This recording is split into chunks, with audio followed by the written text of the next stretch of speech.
Olá, tudo bem? Vamos dar continuidade então ao nosso curso. Hoje nós vamos estar falando sobre a Bíblia, a Palavra de Deus. Então, na aula passada a gente aprendeu o que é ser cristão, né?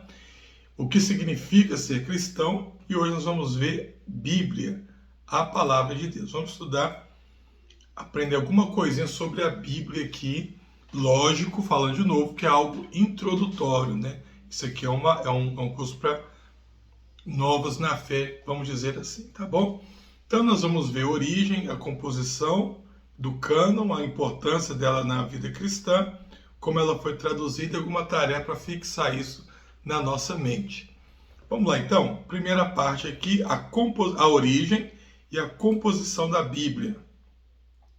A Bíblia ela é o livro mais influente da história, contendo 66 livros divididos em dois grandes blocos, o Antigo Testamento e o Novo Testamento.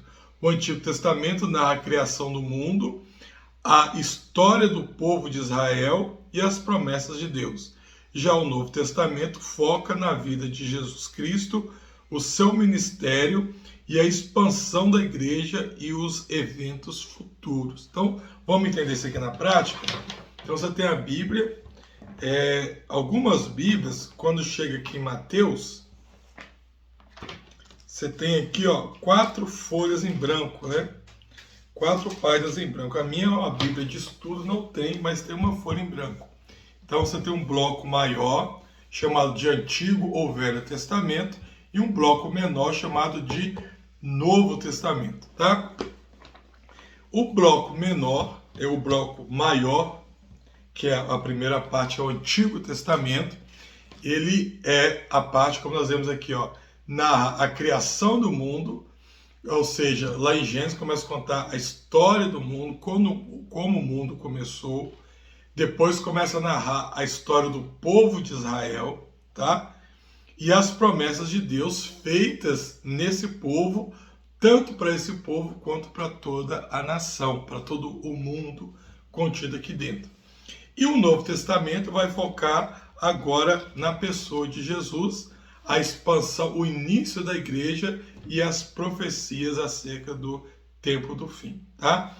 Ou seja, resumindo de uma forma mais prática, o primeiro, o Antigo Testamento, eu vou estar mostrando uma preparação para Jesus vir ao mundo. O Novo Testamento, você tem Jesus vindo, iniciando a igreja, tá bom? O Antigo Testamento, ele tem 39 livros, e ele foi escrito antes da vinda de Cristo, ou seja, antes do nascimento de Jesus aqui. A Torá, ou Pentateuco, são os 5 primeiros livros que contêm leis e a história inicial de Israel. Ou seja, essa parte maior tem 39 livros, nós chamamos de Velho Testamento ou Antigo Testamento.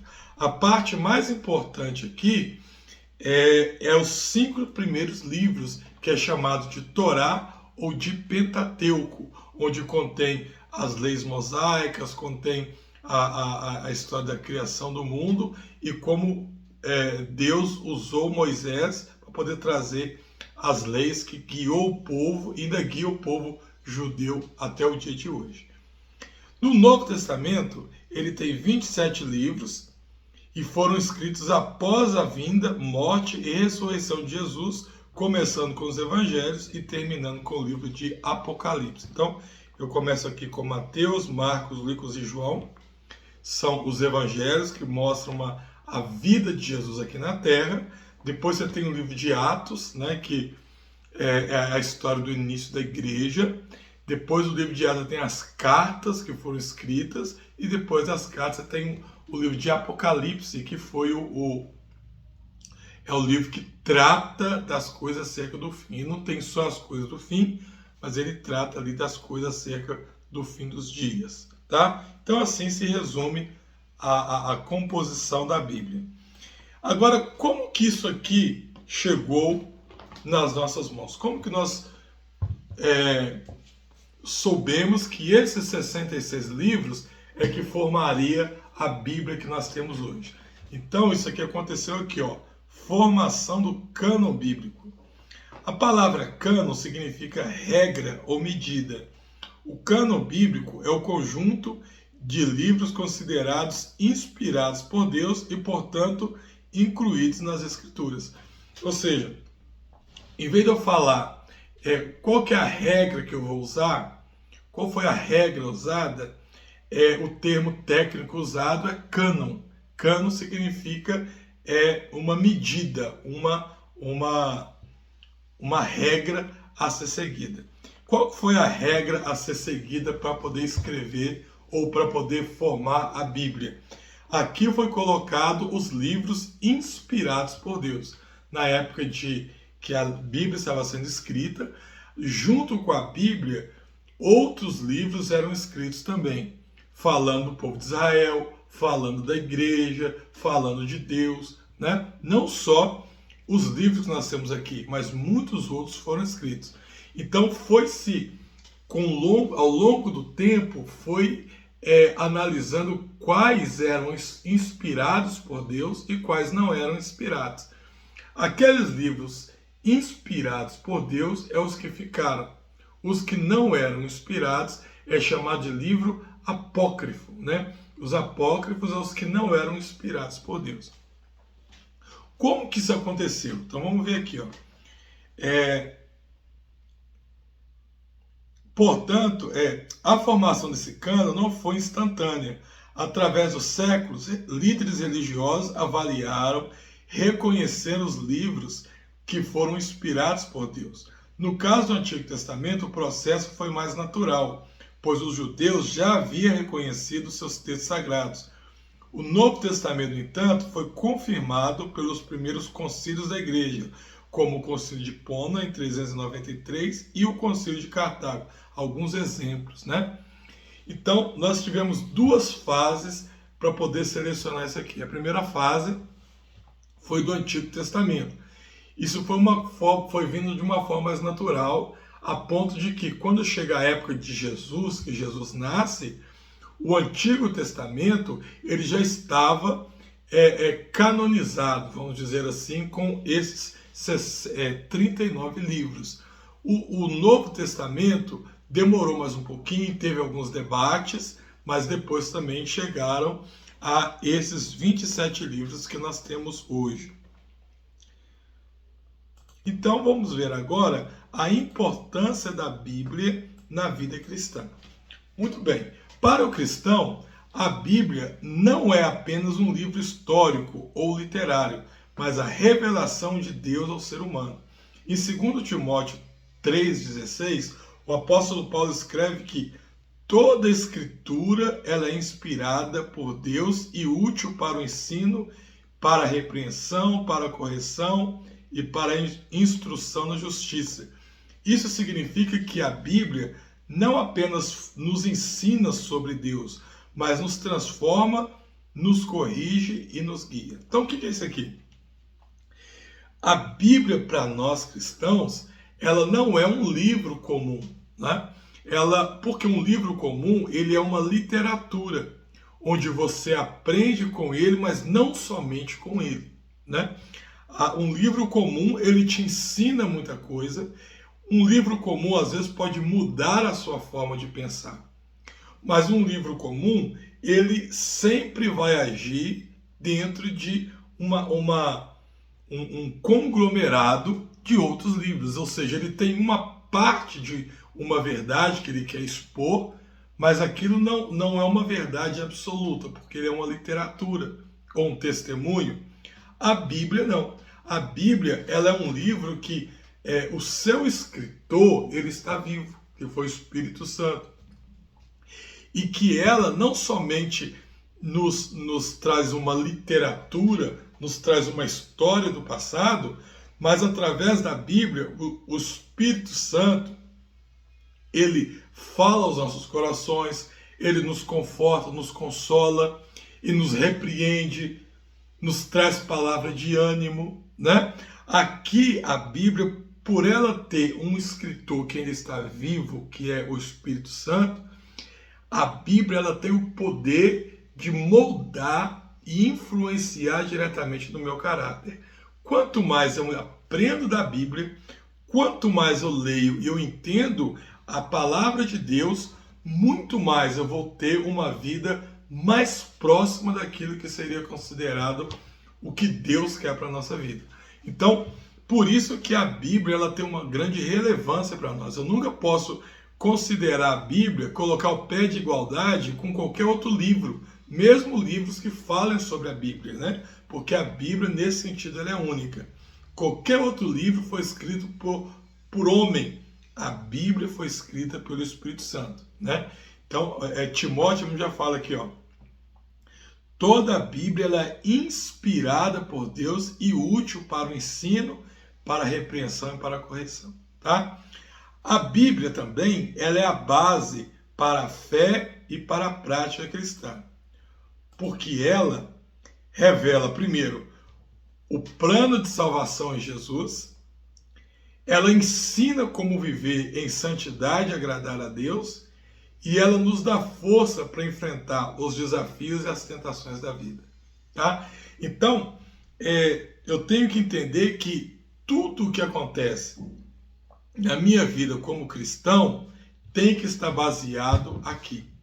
Por isso que ela é a minha regra de fé e prática, porque nada fora do que está aqui pode ser considerado divino. Eu vou te dar um exemplo. Um exemplo bem prático para você entender. A Bíblia nos fala alguma coisa sobre céu e inferno, certo?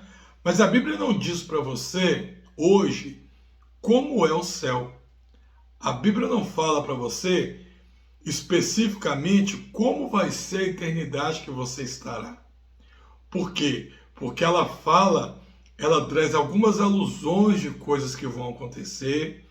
Ela fala, por exemplo, da Nova Jerusalém, descida, ela traz algumas dimensões, mas se você começar a ver questão de gênero literário, você vai entender que nem sempre, nem tudo na Bíblia você vai entender literal, mas muitas coisas são reveladas, são poéticas, são escritas que você não interpreta literalmente falando. Então a Bíblia não vai te falar detalhes específicos como vai ser o céu. E aí às vezes tem pessoas que sonham, e no sonho ela tem sonho de como é a eternidade, né? Olha, eu fui, Deus me levou em espírito e eu vi a eternidade é dessa forma e dessa forma. Só que se você for fazer uma pesquisa e pegar aí cinco irmãos que tiveram visão da eternidade, e se você comparar 5 visões, você vai ver que algumas coisas são parecidas. Vestes brancas são parecidas para todos, porque a Bíblia fala. Mas se você analisar as 5 visões literalmente, você vai ver que elas são diferentes entre si. A visão que eles têm da eternidade são diferentes. Ou seja, então eu não posso dizer que a visão do irmão A ou do irmão B é o que é o céu, porque a Bíblia não está falando. Eu tenho que falar o que basear minha fé, se basear no que a Bíblia ensina. Ah, irmão, então essas pessoas tiveram essa visão, não é de Deus? É de Deus, mas é porque geralmente essas visões querem dar um ensinamento específico para aquela pessoa, dentro do momento que aquela pessoa está passando. Não está querendo trazer uma doutrina para mostrar para as pessoas algo diferente, tá? Por exemplo, a Bíblia nos revela doutrinas. Eu não posso trazer uma doutrina do que pode fazer ou do que não pode dentro do que a Bíblia não está falando. Então, por isso, a Bíblia hoje ela revela o plano de salvação, ela nos ensina a viver em santidade e ela nos dá força para enfrentar os desafios, tá? Olha que interessante, ensina a viver em santidade. Como que eu faço para poder viver uma vida que agrada a Cristo? Como eu faço para ser um servo melhor? Para viver, alcançar a santidade que Deus espera? Viver o que a Bíblia ensina. Só isso. É fácil? Não. Mas por isso que nós aprendemos que a vereda do justo, como eu disse já em vídeo anterior, é como a luz da aurora, né? A ideia é que é o seguinte: você olha Jesus, que é o modelo perfeito, através do que ele escreveu na Bíblia e tenta imitar. Tenta seguir. Você não vai conseguir seguir 100%, mas você está tentando. E a sua forma, seu esforço em tentar, leva você a cada dia a fazer cada vez mais perfeito, cada vez mais parecido com ele, não igual a ele. Uma criança imitando os pais a andar, ela não vai começar a andar igual o pai e a mãe já andam, né? Mas ela tem os pais como referência. Então ela cambaleia de um lado, tropeça do outro, você acha que ela vai cair de um lado, às vezes cai, levanta, senta, mas quando passa um tempo ela está caminhando sozinha. Isso vai acontecer conosco quando Jesus nos levar para a eternidade. Tá? A criança, às vezes, imitando o pai, imitando a mãe, ela vai aprender a falar. Mas ela não vai falar como os pais falam. Ela vai falar, soltar sons todo embolado. Mas você sabe que ela está tentando te imitar, até que chega um ponto que ela consegue falar sozinha. Então, isso é o que a Bíblia nos ensina. O que você vai aprendendo da palavra de Deus, o que você vai escutando aqui de dentro, você vai colocando em ordem na sua vida e tentando viver. Cada vez que você ouve isso aqui e tenta colocar isso aqui em prática na sua vida, você está caminhando um pouco melhor, como essa criança caminhando para o pai. Olha que interessante. E os escritores extra-bíblicos, vamos ver o que é isso aqui. Escritores antigos como Flávio José, Tácito mencionaram eventos bíblicos em seus registros históricos. José, por exemplo, ele era um historiador judeu que escreveu sobre a revolta dos judeus e fez referências a figuras como João Batista e Tiago, o irmão de Jesus. Ou seja, eu tenho várias referências na história de que a Bíblia aconteceu, de que os eventos que estão aqui são reais, porque muitas pessoas falam que não são. Mas quando você pega escritores renomados, por exemplo, Flávio José, que ele era judeu, mas ele resolveu escrever para Roma. E ele escreve falando sobre vários eventos que aconteceram na Bíblia. Isso para nós é um documento muito confiável sobre a veracidade do que a Bíblia fala. A arqueologia também hoje já conseguiu mostrar várias cidades, várias coisas que a Bíblia mencionava e que depois foram descobertas ali. Isso nos mostra que isso aqui não é simplesmente um livro, que isso aqui não é conto de fada, mas que o que está escrito aqui é real. O Deus que estava aqui é o mesmo Deus que está presente hoje na nossa vida, o que faz da Bíblia o livro mais importante, repito, para o cristão hoje. Como a Bíblia foi traduzida? Então nós vamos ver aqui. Como que traduziram a Bíblia para nós? Lembrando, gente, isso aqui é uma introdução, né? Nós estamos tendo uma introdução, é como se fosse um pré-batismo, então não vamos aprofundar em nenhum assunto. Como a Bíblia foi traduzida? A tradução da Bíblia foi um processo essencial para disseminação pelo mundo. Um dos primeiros grandes esforços foi a Septuaginta, a tradução do Antigo Testamento do hebraico para o grego por volta do século III a.C. Então vamos lá. Essa tradução ela foi feita depois do cativeiro babilônico, né? O pessoal foi levado para o cativeiro da Babilônia, passa 70 anos ali.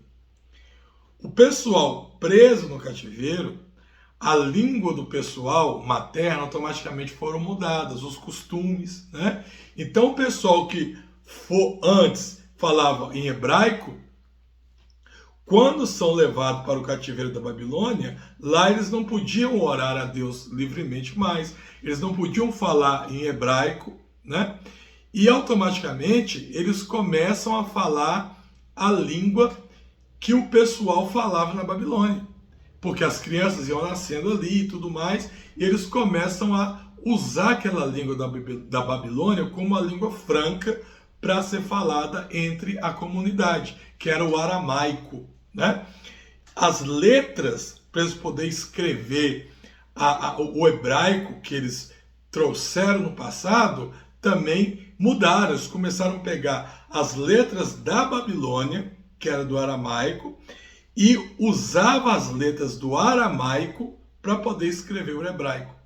Então, por exemplo, esse hebraico que a gente conhece hoje, quando você digitar hebraico aí e aparecer assim, aquelas letras que você vê, aquela letra hoje é que se escreve o hebraico. Mas aquela forma, na verdade, ela é aramaica. Eles pegaram a forma aramaica para poder escrever o hebraico, tá? Então, é como se fosse hoje, para você entender, uma pessoa veio do Japão e estabeleceu aqui no Brasil. Aí tem muitos anos que tem essa geração aqui no Brasil.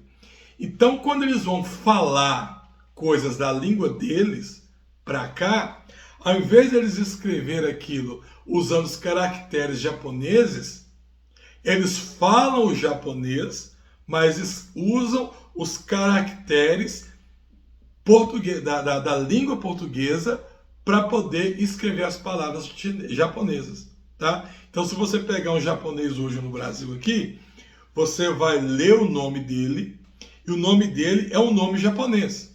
Eu não estou tentando lembrar de algum nome japonês aqui para poder falar, porque é muito comum o sobrenome japonês, só que não está vendo nenhum sobrenome na minha mente aqui. Mas quando você vê algum japonês aqui no Brasil, geralmente é assim, ele tem um nome, às vezes até brasileiro, por estar muito tempo aqui, e o sobrenome japonês.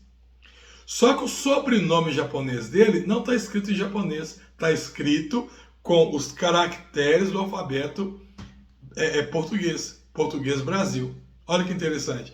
Então, assim aconteceu com o pessoal que veio da Babilônia para cá, de Israel, que foram para a Babilônia. Eles pegam os caracteres aramaicos para poder escrever o hebraico. E passam a falar muito mais o aramaico. Quando acaba o cativeiro, que eles voltam para Jerusalém, para a terra deles, a maioria das pessoas já não sabia mais falar o hebraico, que era a língua original. A maioria das pessoas falavam em aramaico. E passa um tempo depois, pouco tempo, Alexandre o Grande, ele invade toda aquela região, domina tudo aquilo ali, e quando Alexandre o Grande domina todas as coisas, o que vai acontecer? Ele expande o costume da sua nação, que era a nação greco-macedônica, né? Ele expande aquele costume para todo mundo conhecido da época. Então agora o povo veio de Jerusalém, veio do cativeiro, eles falavam aramaico, poucos lembravam hebraico, mas quando Alexandre o Grande chega em 300 e pouquinho e toma conta de toda aquela expansão, ele faz da língua da sua nação, o grego, a língua mãe. Então você tinha um povo que agora estava nascendo falando como língua mãe o grego, alguns falavam aramaico, e nas reuniões litúrgicas eles falavam em hebraico. Olha que confusão que ficou. É como se fosse hoje assim, você está no seu país, aqui no Brasil, nós conversamos em português Brasil. Mas a língua universal hoje é o inglês. A língua universal é o inglês. Então, por exemplo, se eu quero escrever uma coisa para que alcance o meu país, eu vou escrever em português. Agora, se a minha intenção é escrever algo que alcance muito mais pessoas no mundo, hoje, o que eu faria? Eu escreveria essa obra em inglês, porque o inglês hoje é a língua mundial. Então, se eu escrever em inglês, muito mais pessoas vão aprender. Então, pessoal, aqui nessa época, a língua oficial mundial era o grego. Então, você tinha as pessoas falando na rua o grego e o aramaico.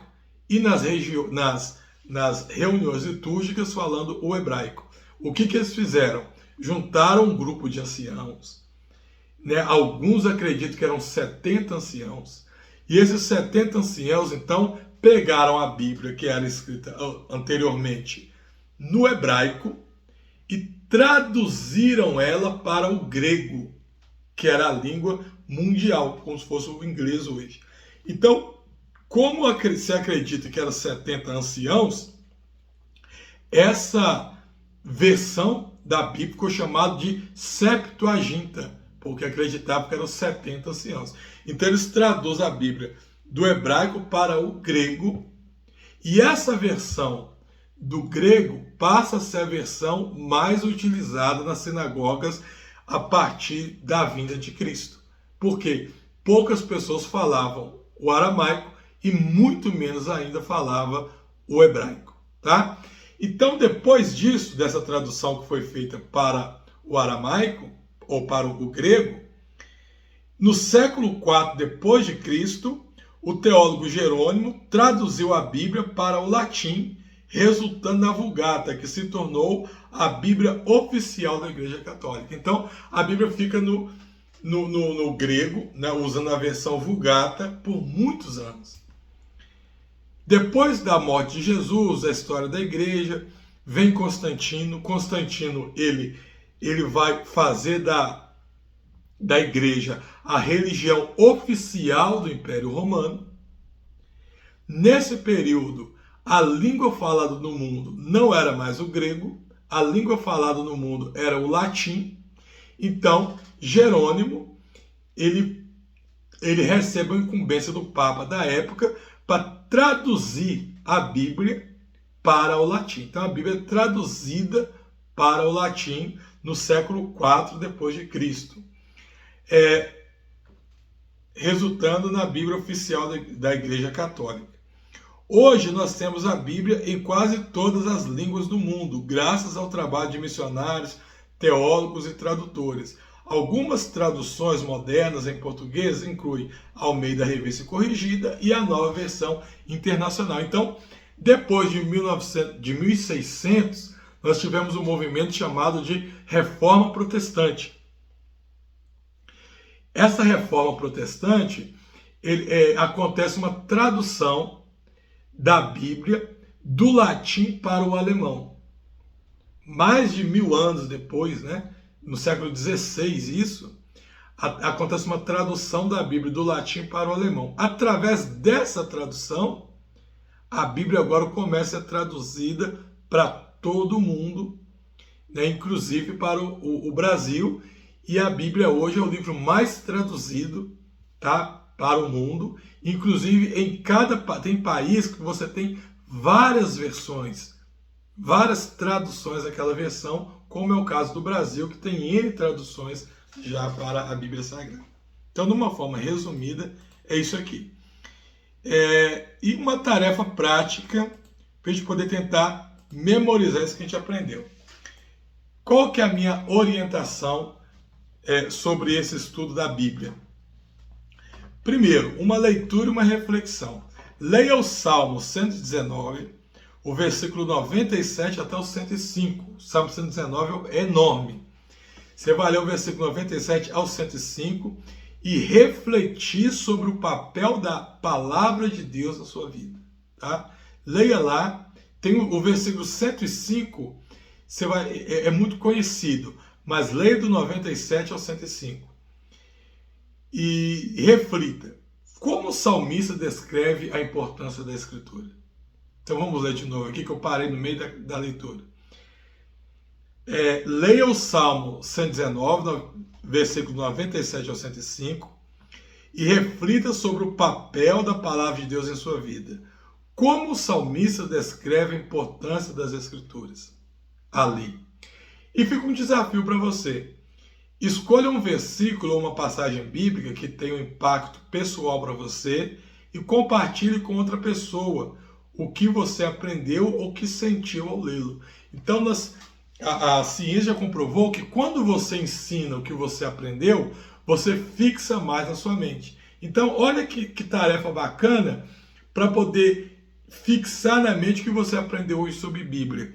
Você vai procurar um versículo que seja importante para você, que você já meditou, que falou muito na sua vida, reflita um pouquinho sobre ele, compartilha ele com seus amigos, ou compartilha ele no WhatsApp, né? Coloca o versículo e coloca ali, ó, manda um áudio sobre o que você refletiu sobre ele, ou escreve alguma coisinha sobre o que você refletiu. Você vai ver como que isso vai fixar muito mais o aprendizado na sua mente, tá bom?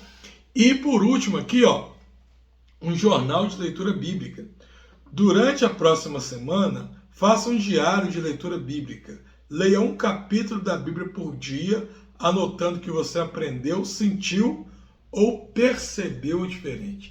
Isso aqui a gente chama de devocional, tá? Devocional. O que que é? É para você alcançar intimidade com Deus, comunhão com Deus e prática de leitura da Bíblia. Se você está começando agora, você vai ver que o maior remédio para te dar sono é isso aqui, ó. É você pegar a Bíblia e falar que vai ler a Bíblia. É você começar a ler a Bíblia, dá sono. Sabe por quê? Porque você não tem prática de ler a Bíblia.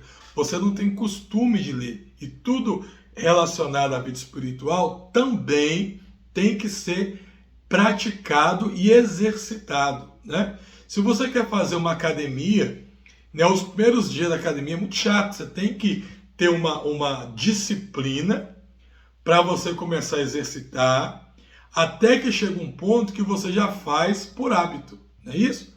Você já vai começar a exercitar, levantar para a academia por hábito. Mas os primeiros dias vão ser difíceis. Bíblia é a mesma coisa. Você ler a Bíblia é muito massivo no início, né? Você ler a Bíblia todo dia vai dar sono. Então, você tem que, a princípio, usar um exercício. Eu tenho que ler, ponto. Então, você levanta e pega um exemplo, por exemplo, de ler um capítulo por dia e anotar. No início, é muito cansativo. Porém, depois aquilo vira um hábito na sua vida. Quando aquilo virar um hábito, você vai ver que você já levanta automaticamente todo dia, você já vai conseguir ler. Então eu falei um capítulo como exemplo, às vezes você vai ler um versículo, 2, 10 versículos, tá bom?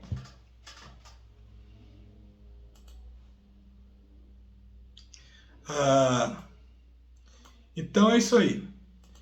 Da próxima lição, nós vamos falar então sobre a introdução à Trindade, tá? Nós aprendemos já sobre o que significa ser cristão. Hoje nós aprendemos sobre a Bíblia e na próxima lição uma introdução à Trindade. Lembrando que tudo isso aqui é uma introdução à vida cristã.